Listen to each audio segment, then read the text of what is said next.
We literally had the equivalent of Alexa as a demo running in our little office in Mountain View on Castro Street above the Indian buffet restaurant in 1998.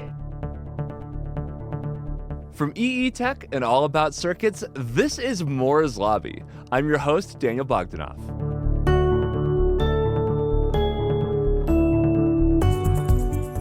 Today we have a first-hand account of Siri's origin story, how IndyCar race teams use AI agents to predict yellow flags and make real-time race decisions, and how expertise in quantum computing statistics set up our guest, Christopher Savoie, to found Zapata AI, where he's the CEO.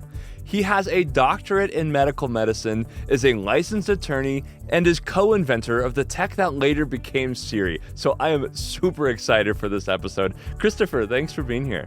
Thank you for having me, Daniel.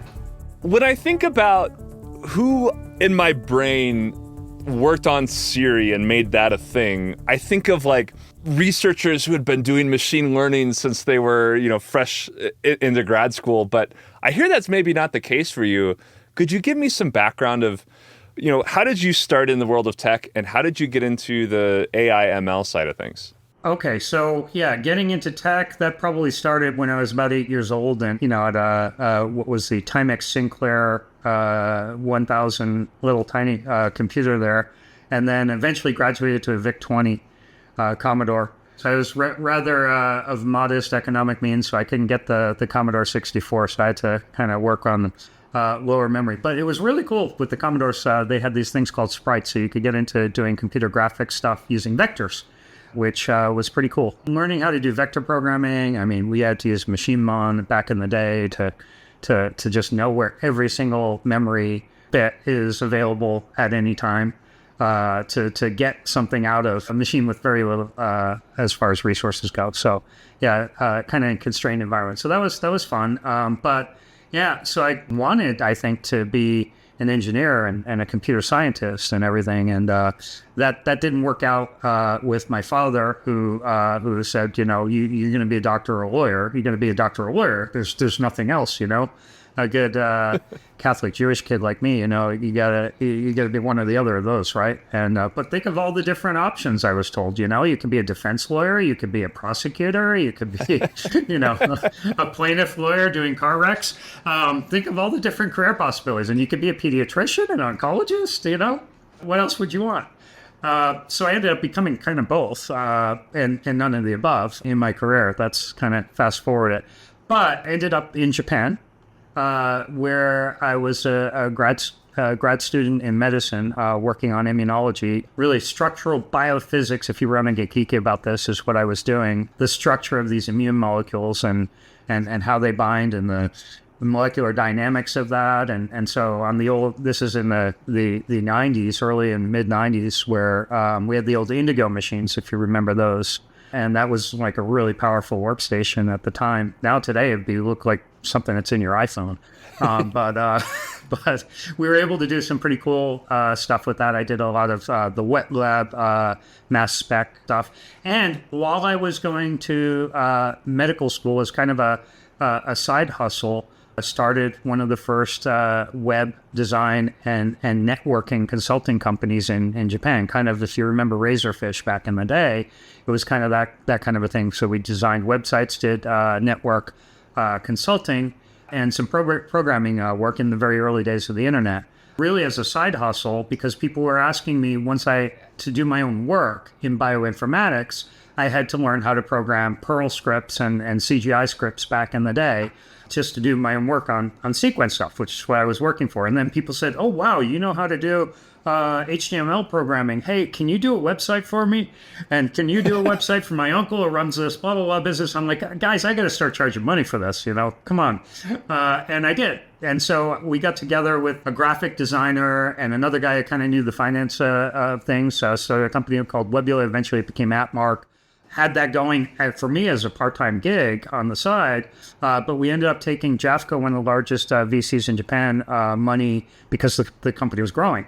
This is mid-90s, before .com really took off, and had a profitable business. And so that was my first foray into technology in the early days of the web. One of the guys was a graduate student in the computer engineering department there, was a British Iranian dual national student in grad school in Japan, Baba Kojet, who now runs AI over at Cognizant. And so I initially hired him to work on some gigs that we had at that company. And when we started talking about things, we had an opportunity where we had won actually a large engagement with a company in the local area in Fukuoka, Japan. And we were at a celebration at an izakaya, one of these little Japanese pubs. And the mama-san who runs the pub, the owner, we wanted her to put on the baseball game. And baseball's really popular in Japan, as you know. And she's like, she couldn't get the thing to work and to change to the cable and then this thing. He said, "Hey, son, put on the baseball game." And he got up there and 2 seconds later had that. And I want one of those. I want one of those agents like that. Yeah. To pop up on the screen and say, "Hey, son, get me the blah, blah, blah." And we were thinking, like, wouldn't that be great? These were the days of the VCRs. If you ever tried to record something with a VCR back in the day, it was just horrible. There was no interface. It was like, touch this 3 times. Like, it's like setting an analog alarm clock, you know? Oh, crap. And you would always try to record the baseball game, and then you get home and you had recorded like Days of Our Lives or something, you know, because it was just a horrible interface. So we're like, if I could just say, "Hey, record the baseball game tonight," wouldn't that be great? And so that was kind of the thing. And then, I was working on what now we would call small language models in my work, in machine learning in proteins, amino acids. And I knew that Babak was working on this artificial life thing with all these kind of symbiotic agents that were in this genetic algorithm kind of world. And I had said to him, like, maybe, this agent thing on the big scale of an agent to do something for you was one thing, but agents as small little devices was another thing. And so I said, "Hey, Babak, do you think you could use the artificial life stuff to go after this natural language problem, and we could have something really cool here that people want?" And initially he's like, "I don't think you get this. Natural language is a really hard thing." And no, I think I kind of get this. But he came back later and said, "Yeah, you're right. Okay, let's try to do this." So we ended up basically embedding small language models, tiny language models inside these agents that worked symbiotically in an ensemble to solve a bigger problem. And that was kind of how we got started with that idea. It eventually became a company that got sold to Sybase, and then half the team, including Adam Chire, was at that company, to the Kalo project, which was part of a DARPA program that the company was involved with. And then it got developed a little bit further. Voice recognition got a lot better. Our mobile devices got a lot better over those years. And then, 7 years later, it ended up as a product. And before it was launched as Siri the company, Apple bought the company, bought the application, and then embedded it into the iPhone. And that was the story. That is quite the journey, though, from biophysics and wanting to watch a baseball game into arguably what people would think of as the premier and initial voice recognition AI chatbot sort of system. It was the first one. I mean, we literally had the equivalent of Alexa as a demo running in our little office in Mountain View on Castro Street above the Indian buffet restaurant. In 1998, we were able to say, record all the World Cup soccer games that include Germany, for example, and have that happen. And that's 1998, And it was kind of interesting, people did have those expectations, kind of like they think ChatGPT should be this omniscient, godlike thing. They thought, well, why can't it do this? Why can't it do that? Because we didn't program it to do that yet. It handled very small domains pretty well. Really good. Even today, I would say Siri is arguably best at what it was designed for, which is device control, setting alarms, setting the clock, that stuff that does really, really well. Answering ambiguous questions, maybe not so much, right? But the expectation was so high out of these systems, right? People would come in and think, that it should be able to shine my shoes and, do all these other cool things, and it should answer any question under the earth. And we don't expect that of other human beings, never mind some kind of a chatbot or an agent. So it's kind of interesting, this kind of human behavior that we want that system to do so much more than its capabilities. And we get really disappointed really quickly when it doesn't do everything that we want. And I think we're seeing that a little bit with AI right now. It's like, oh, this thing should do everything and answer every question perfectly without hallucinations and whatever. And this is engineering. It's computer science. It's not actually creating life and people and intelligence. It's an artificial substitute of not really good intelligence. Is the way I think about it now. Maybe it'll get better and better, but it's unintelligent intelligence in a lot of ways. Yeah, it's a very interesting challenge to think about. AI today, you think of ChatGPT as being kind of, in the general public's mind, kind of an end-all be-all, mostly because the way we perceive intelligence as humans is often through interacting with other people in language.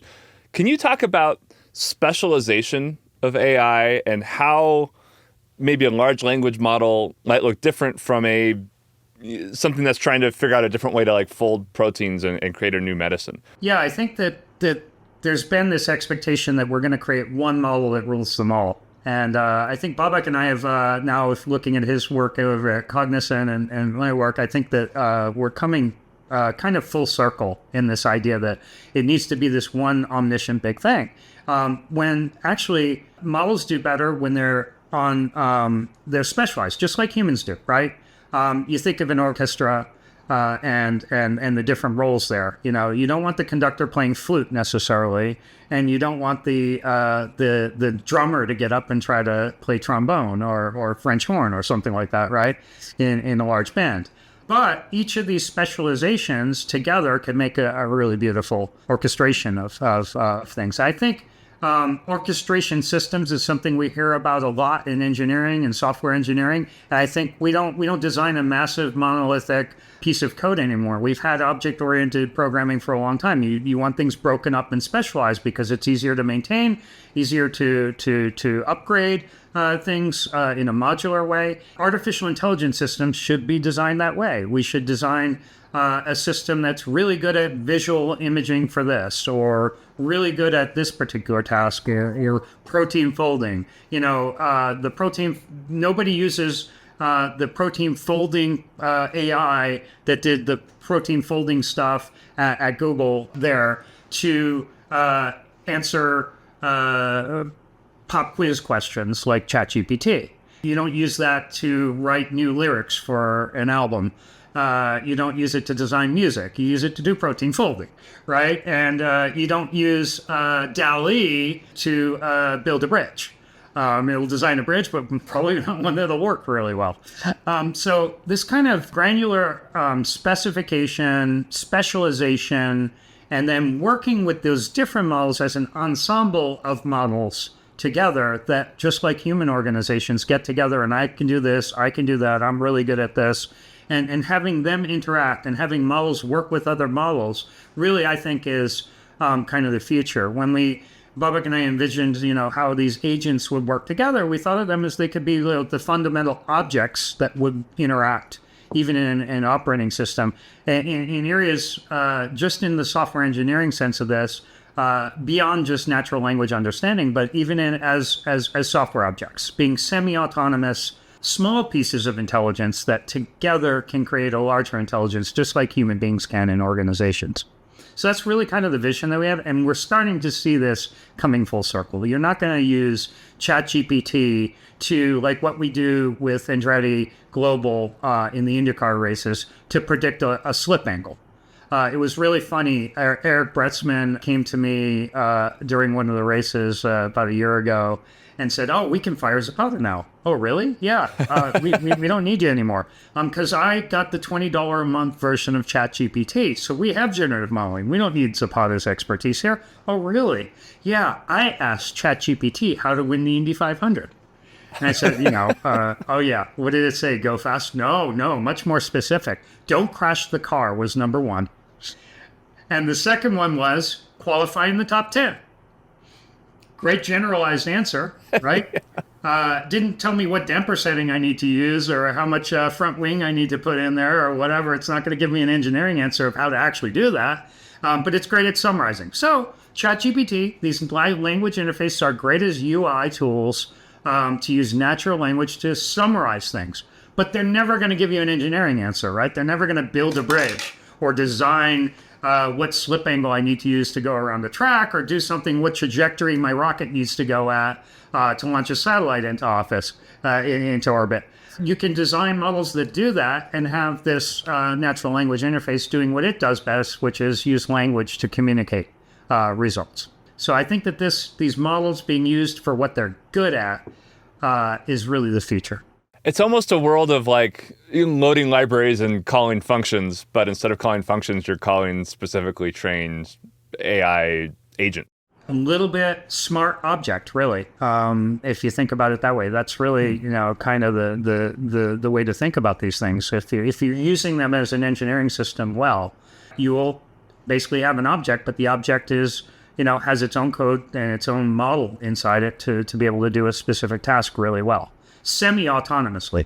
I'm curious, you've seen a lot of different applications of AI. I know you spent some time at Nissan doing like battery prediction. Can you tell me a little bit about that part of your career and what you learned and how that kind of built into what you're doing today? Yeah, in automotive, I was in the enterprise architecture there, and we brought in the first Hadoop stack in the automotive industry, actually, where we collated a lot of different information. We had information about the vehicles themselves, a bunch of autonomous driving information, battery information, battery predictive. So we created some things that went to production, like battery predictive analytics, to try and be predictive about what, range anxiety is a big thing in electric vehicles. And we had the electric Leaf vehicle. Being able to be predictive of that, saying, no, you're going to be good for this much, depending on how much you're using the air conditioning, how much you're using this and that, or how much you're in Silicon Valley on Highway 101, stuck in traffic, is something that people cared about. So, using AI as an assistant, and using data-driven, machine learning-based algorithms to kind of tell us how things were going, to be able to do things like predictive maintenance in the factory, to do predictive maintenance for cars, so that, people get really upset when they find out that something broke and they didn't know it was going to break, and they could have prevented that. You can prevent people switching brands of cars a lot by being proactive and telling them, hey, you might want to be taking this into the shop before they have a problem. Rather than after. So these kind of things, using data and using data-driven stuff in the automotive industry, I think is really important. I think it's kind of informed some of the stuff that we did. It gave me street cred when we started working with the Andretti racing stuff. I've been interested in cars my whole life, turning a wrench since I was 8 with my uncles. So it was really cool to be working in a car company. I'd always loved cars. Particularly working with the electric vehicles and these really performant systems. And then applying that now and applying the stuff that we're doing with AI in our interactions with Andretti Global, one of our key customers, and some of the work we're doing with optimization with that we published with BMW as well. So that's a really important vertical that I think can gain a lot, as will many manufacturing industrial companies gain from the insights that you can get from these engineering models. It's an interesting thought about even predictive maintenance for a car. We have 2 cars, and one of them, the AC compressor went out unexpectedly, and then the other one, at 200,000 miles, the steering rack went out. It's like, I happily wrote a check to get the steering rack replaced, but for the AC compressor, I was unhappy, even though they were about the same dollar amount, mostly because I knew one was coming and the other one was a surprise. Yeah, I mean, there's a psychological thing about this. If you know you're going to have a problem and you can predict it and you prevent it before you break down, you feel better about that. It really was something we found in consumer behavior that happens to be the case. People don't like surprises at the end of the day. They don't like outcomes that they hadn't, predicted would happen. People don't have a problem that, my tires need to be replaced, unless it's a nail that they ran over that they weren't expecting, right? Then they feel really upset about the one tire they're replacing and not the 4 that they have to replace because they've worn out, even though the latter's more expensive. I think that this is the case with a lot of human behavior. If we can predict a disruption in HR in a company, right? If we knew someone might be leaving, we might do better at retention or better at succession planning, for example. So These AI systems are really going to become better, I think, at making us do what we do in companies in a more predictive manner and have, I think, fewer surprises, right? My brain immediately went to, how do I send signals to my company's AI that I might be leaving soon and need a raise? You probably are, if you're from your behaviors. No, I mean it. I mean these the big data systems. What if we had all the data in that Hadoop system? It's kind of creepy what you can learn about behaviors when you aggregate things over time, how things are reacting. They become very predictive of things. I mean, there were things that we could predict about a person just from their driving habits, about what might be actually going on in their life, just because of their acceleration habits and braking habits. And you see these changes, you say, okay, something's Houston, we got a problem here. And we have to be kind of careful about that, because you're a consumer facing company. Do you want people to know what we know about them? Not really, So how do you do that? So, having the legal background there was kind of interesting, because it's like, okay, there are some privacy issues here. And there's also some PR issues that you have to think about. But it is true that when you aggregate that much data about people, you can actually predict what's happening. You can actually, there's a certain pretty good percentage. Like, we're predicting yellow flags, accidents on a track, and we're doing that with over 80% accuracy.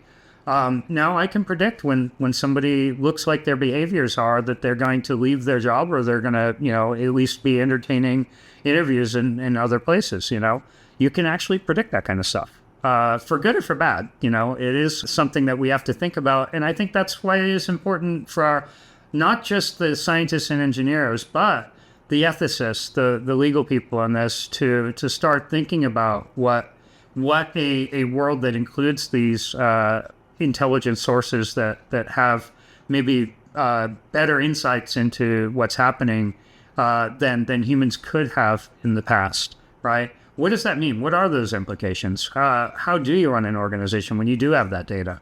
How do you use it or not use it? How do you prevent yourself from using it or prevent it from being used in the wrong way? Now, I'm not one of these doomsday people who's like, oh God, the hell's going to take over and it's going to destroy the earth. I don't really think that we're really there, or that general artificial intelligence is a existential threat to humanity right now.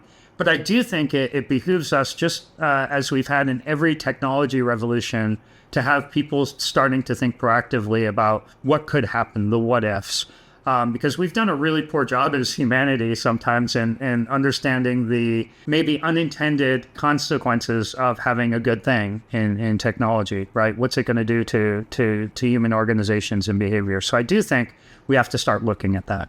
Yeah, I think history tells us tech is always pushing ahead, and we have to be very careful that it doesn't become exploitative.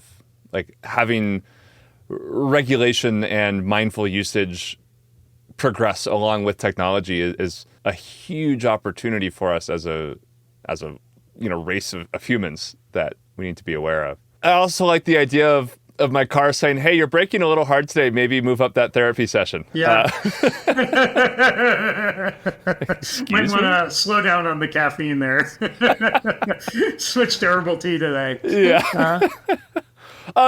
You've brought up Andretti and F1 racing a little bit. Let's nerd out on that for a moment. What are some of the interesting or surprising ways that AI is making F1 racing better? Yeah, I mean, we're in the IndyCar series, which is the American version of F1, where we are doing open wheel racing. In motorsport, really, it's all about strategy. It was funny when I took my son over to a race. He was never into racing, wasn't his thing, but I dragged him in there because he could go to a punk concert before that with Colton Herta, who plays drums as a side gig. That's how I got him there. But then when he saw what we're doing in the rack, and he saw how the drivers are interacting and looking at all the data and all this kind of stuff and what people are talking about, he's like, wow, this is more like the strategy games I like to play, like Risk and that kind of a thing. This is really, it is all about chess and strategy, and what are we going to do on our tire strategy, what are we going to do on our pit strategy, what are we going to do here. And I think that's really surprising to a lot of people, is just how data driven the sport always has been, because you need to conduct, it's an engineering contest is what he said at the end of the day. And that's what it is. It's an engineering strategy contest more than it is a driving contest. Yeah, I mean, the drivers will argue with you and say that, what they're doing athletically is pretty phenomenal, and it is. But if you get the strategy wrong, you can be the fastest driver on the entire track, and one yellow flag at the wrong time, like it just happened to Scott Dixon this past weekend. He missed on the strategy, went to the back of the line.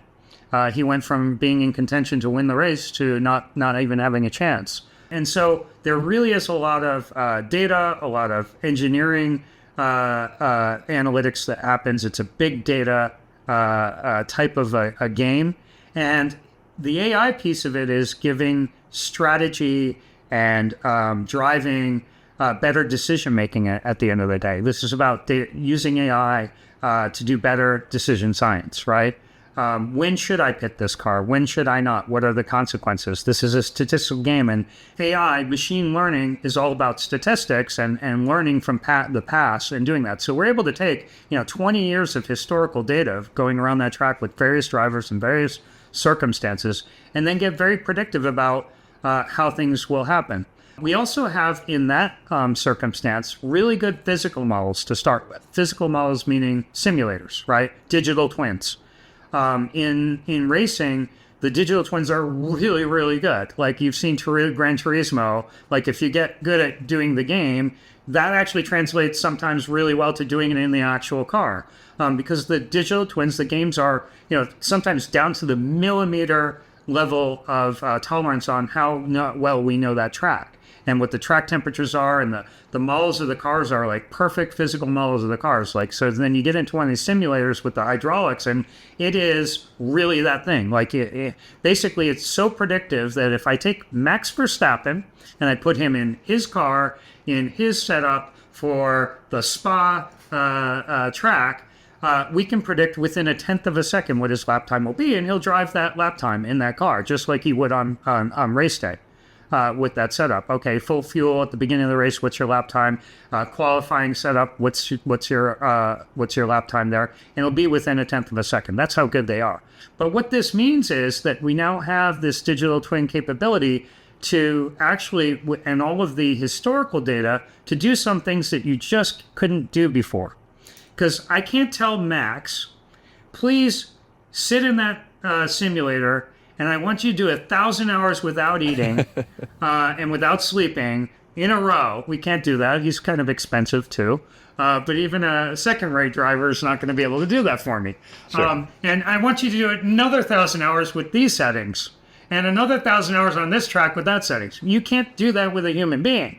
But since we have a model of Max for what he does in the car, the hyperparameterization, if you will, and you can apply that to a near perfect digital twin within 1/10 of a second tolerance, I can now create synthetic data of 1,000 hours of Max sitting in that simulator with different settings, different things. I can do it 1,000,000 times if I have enough money for the GPUs, right? And that gives us, I hate using the word synthetic data because it's actually just like having Max sit in that car and do 1,000 laps, which he can't physically do.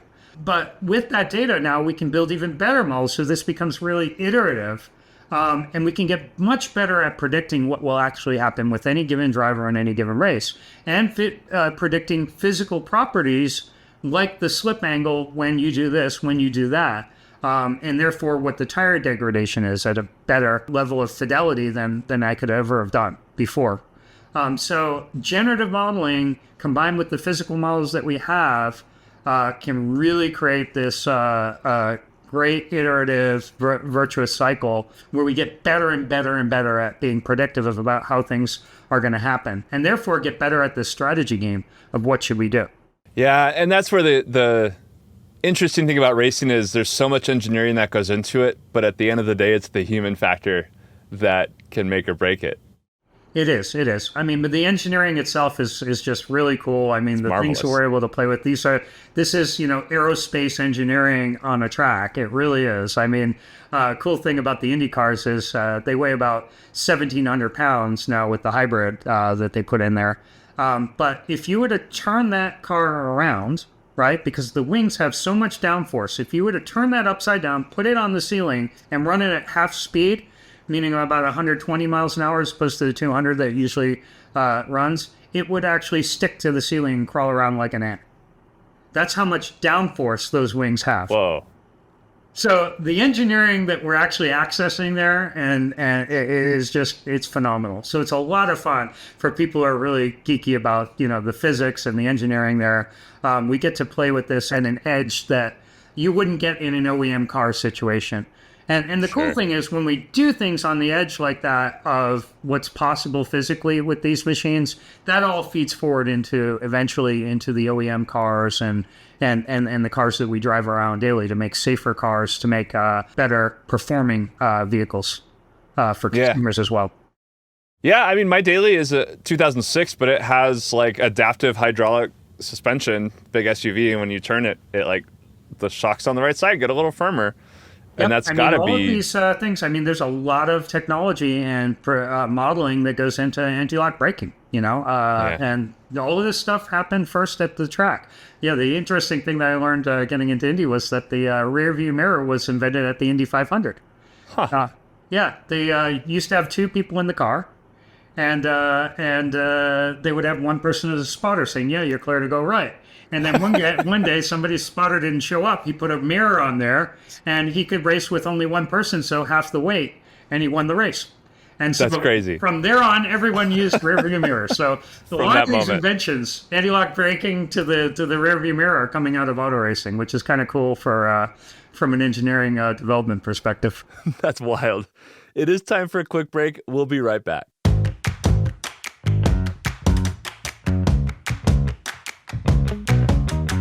This episode is sponsored by Mouser Electronics. As your design fulfillment distributor, Mouser is your authorized source for millions of components from thousands of leading brands. Come discover, design, develop. Now back to Christopher Savoie, founder and CEO of Zapata AI. Let's talk about some other applications where this is really interesting. You've been working in grid management. It's maybe not quite as flashy as racing, but also we all need it and use it. Can you talk about what that application kind of looks like and maybe some of the surprising areas where we're seeing an improvement in grid capability? So in any of these kind of networked situations, if you think about what we're doing in racing with the yellow flag prediction, we can actually predict ahead of time that there's going to be a problem. There's going to be an accident. So we take 20 years of data and we start to see things in the data, like when cars get really close together, or there's a pit cycle, or these kind of things. And some things that are more nuanced, there is a higher chance that there's going to be bad juju here.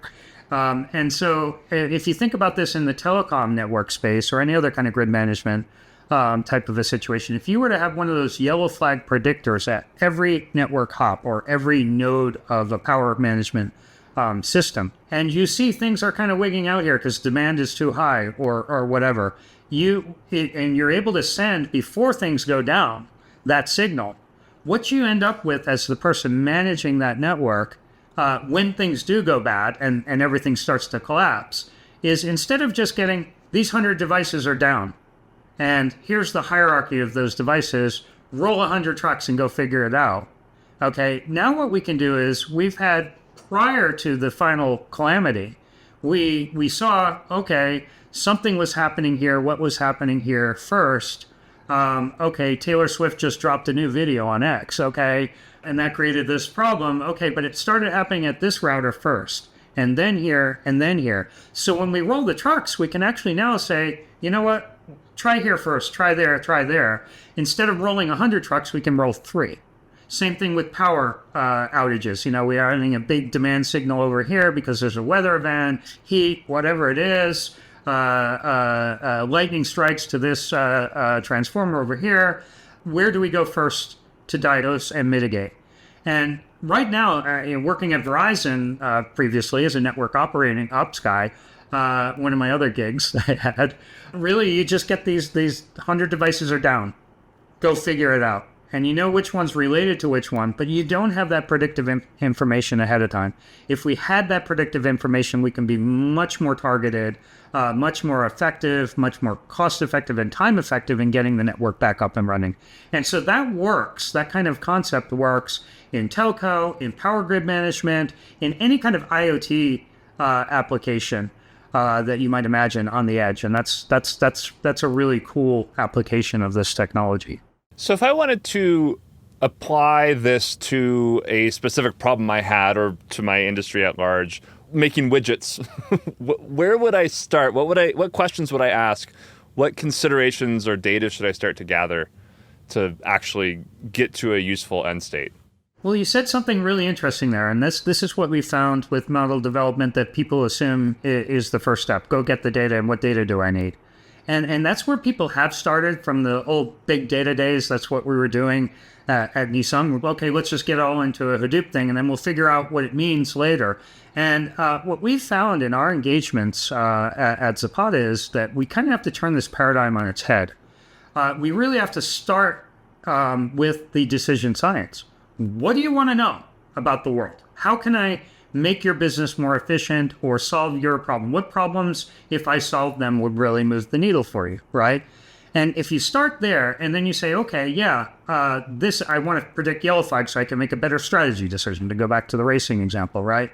Okay, what model would I use to do that? Okay, we would use a GAN model that could do this and blah, blah, blah, and be predictive of that. We'd use reinforcement learning here with the, okay, what do we need that? Well, we need some data on this, and this.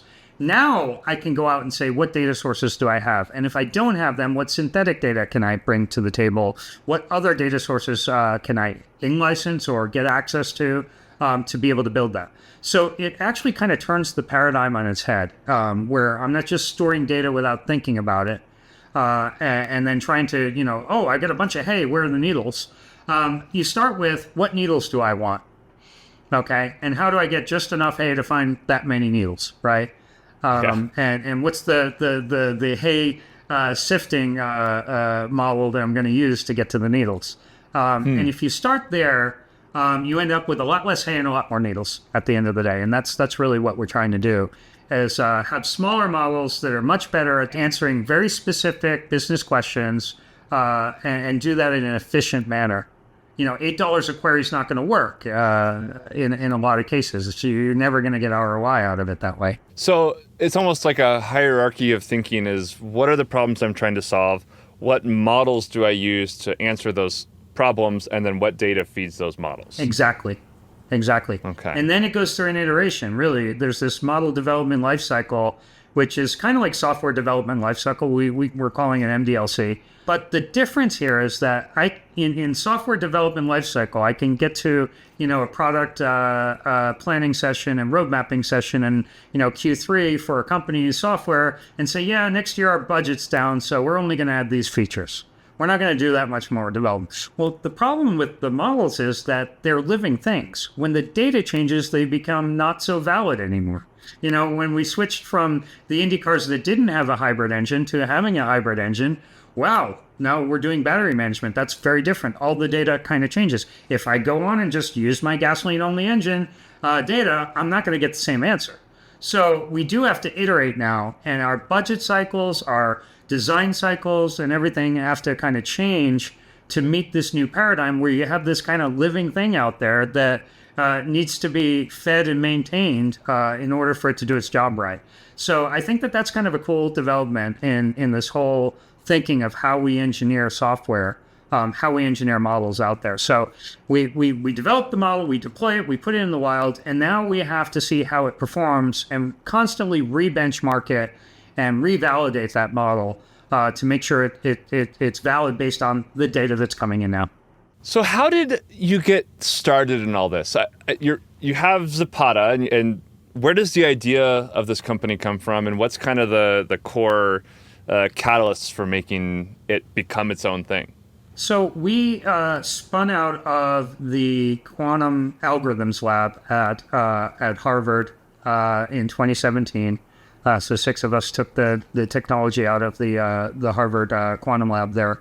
We had really good linear algebra, really good high-end math, let's just call it that, right? Where we knew how to solve quantum chemistry problems and quantum physics problems, which are some of the hardest multi-dimensional spaces to do math on, right? Like, this electron's not just here, it's on the other side of Andromeda, and you have to take that into consideration when you do your calculations, or your GPS doesn't work, right? The statistics kind of matter. It's here and here and here and here, but it's more here than it is there. And that kind of statistical framework and world that we lived in is really hard. So now we're developing quantum computers that can do that natively really well. But the math behind that, at the end of the day, is linear algebra. That's what it is. It's really powerful statistical algorithms that can work in that kind of a space. And so taking those algorithms and those ways of doing things and applying it to industrial areas was really the vision from the very beginning. Now, we can use that to do quantum chemistry for materials development, and we can use it for a bunch of other things. But one of the key things we realized at the very beginning of this is, wow, generative modeling. Back in 2017, before Sam Altman even had a for-profit entity with OpenAI, we're like, generative modeling looks a lot like molecule. I know that sounds weird, but a molecule is this electron that has some fuzziness next to this electron that has some kind of fuzziness. It's neither here nor there nor anywhere because of the uncertainty principle. Now I need to take all those things into consideration to figure out how this molecule is going to bind to that molecule, and what that's going to look like, and try to be predictive of that. Well, molecule looks a lot like a language model or other models of things, like what we're doing with generative modeling, like DALL-E, a program like that. You can go to DALL-E and say, draw me a purple polka dotted cat with no tail, and it will do that. And you say, well, how's it able to do that? It hasn't trained on pictures of purple polka dotted cats. At least I hope not, right? But what it has done is seen a bunch of cats. And it's been able to generalize what is cat. And what is cat differentiated from what is dog, right? And that generalization is the first thing. So it's able to find a statistical model of, okay, cat is kind of this four-legged thing. The head is about this big compared to body, but not that big. That when it gets this big, it's not cat anymore. And when the tail's that long, it's not cat, it's raccoon. And so it's able to find these generalizations of these parameters that are all statistical. A paw can be this big, but not that big. It'd be kind of that big, but not weird, right? Sure. Not too weird, or it's not cat anymore. But it is also expressive enough, like these quantum systems, to say, yeah, it could be on the other side of Andromeda. Thankfully, this atom is in my fingernail and not on the other side of Andromeda, but it's more here than there. But in reality, it actually is somewhere else too at the same time. It's just less there than here.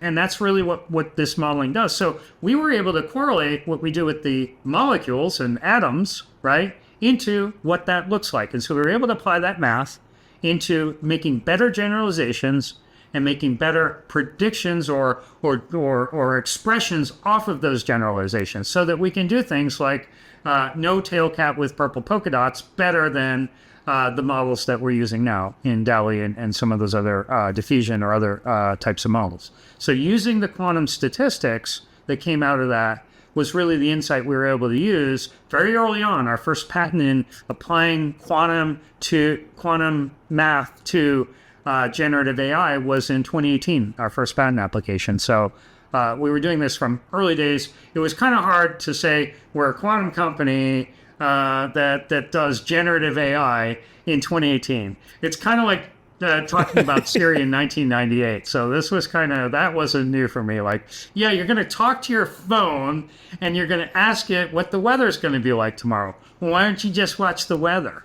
That's what I got back then. And this was kind of like that. Well, why would I want to generate fake pictures of stuff? What's the business model for that? No, it's not just fake pictures of cats. You can generate a fake picture of a bridge that actually works and engineer stuff. And like we were talking about in the racing example, a slip angle of a car.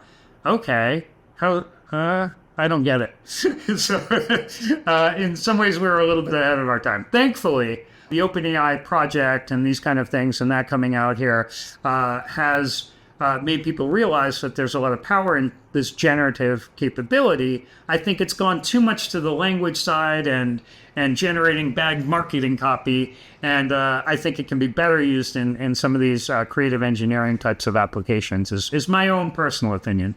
If it could write better marketing copy, my job would be much easier, or I wouldn't have a job. So happy to see that it's still not quite there yet. So earlier we were talking about lots of small kind of agent models versus one big coverall model.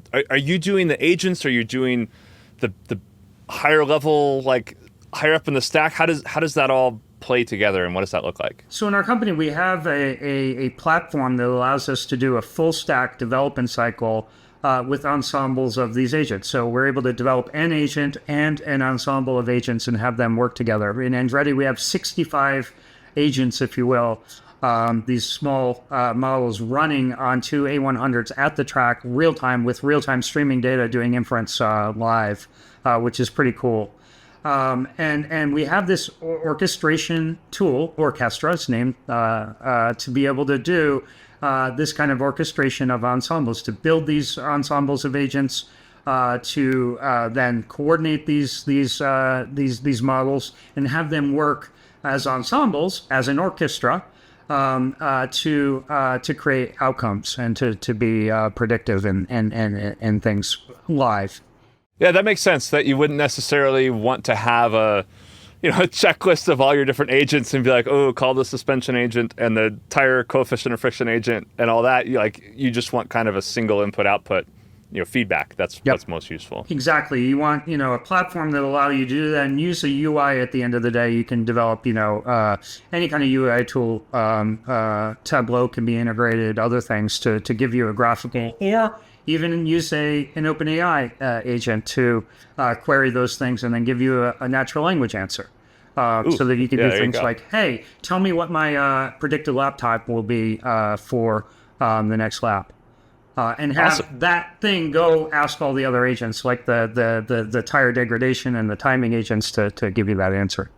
Well, I could talk, I think, with you all day on this, but we only have a couple minutes left, and we like to do some lightning round questions at the end of this. Okay. One of my favorites is, you've been in this space and ahead of the game for a couple decades now. What are some instances that you've seen either in real life or even in like pop culture fiction movies that have really gotten this AI thing right, and what are some that have maybe really gotten it wrong? Oh, that's a really, really good one.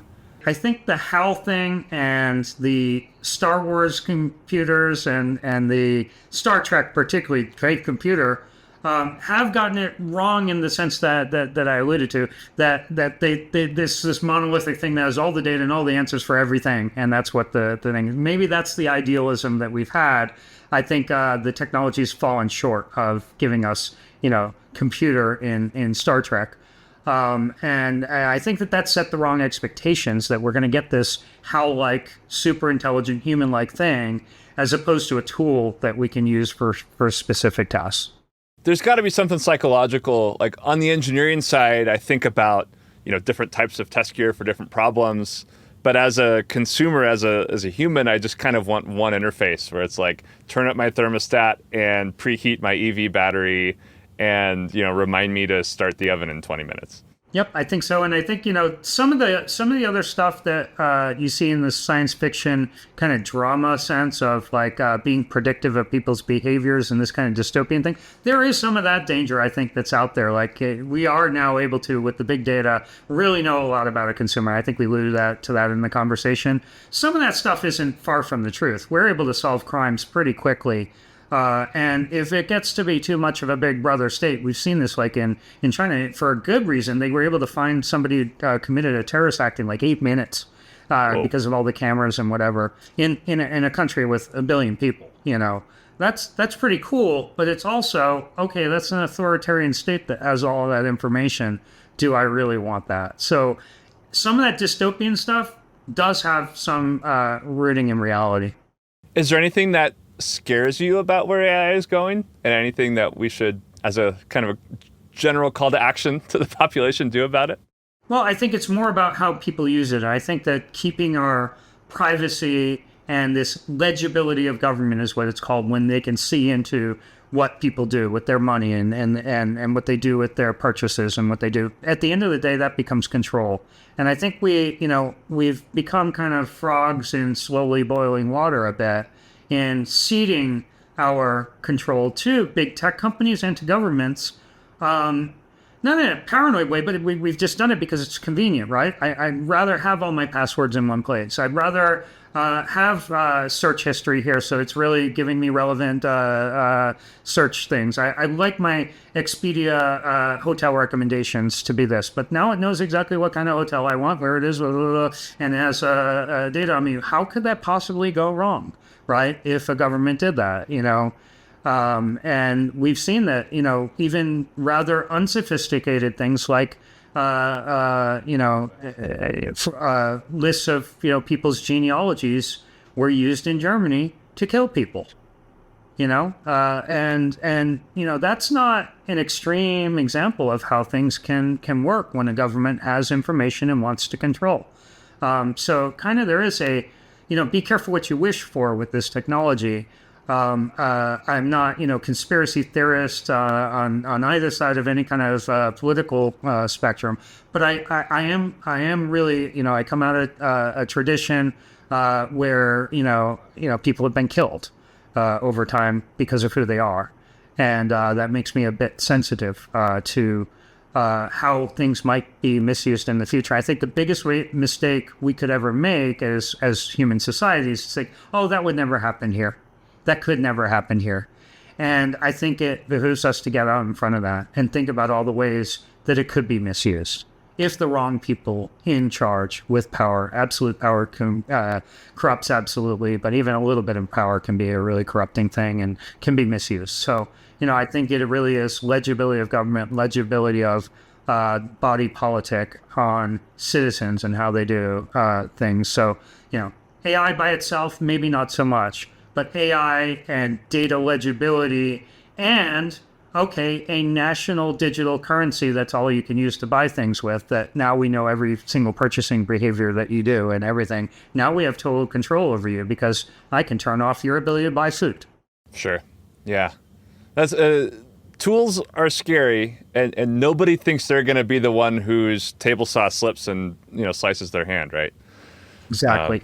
On a maybe a lighter note, and in about 30 seconds, if you could wave a magic wand and have AI do a thing or solve a problem in the world of AI ML, what would you kind of magically solve or fix or change? I think multimodal, for me, I'm kind of busy. Multimodal suggestion of my calendar and time management would be really useful. Like, I think, we can have it do calendar appointment reminders right now. But really complex queries, I really would love that. Like, hey, I'm going to Europe next week. I'm going to be in this city and then that city. Where should I be with my hotels and whatever based on my preferences? Like, that would be really cool. And I want a hotel with a pool for my workout and blah, blah, blah, blah, but under this amount of money and blah, blah, blah. This is my budget. Yeah. And go. I'm in. That would be really cool. Shoot. Well, thank you so much for your time. This has been really enlightening and interesting. I hope it's been helpful, and thank you. This has been a really interesting conversation. That was Christopher Savoie, founder and CEO of Zapata AI. Thank you for joining me today in the lobby. This episode was an absolute treat. I'd love to hear your thoughts on the episode. Come let us know over on the All About Circuits and Moore's Lobby social pages. And if you liked this one, please share it with friends that you think will like it too. Sharing is the #1 way this podcast grows. And thank you to Mouser for sponsoring this episode. I'm your definitely not an AI host, Daniel Bogdanoff, and I'll see you next time.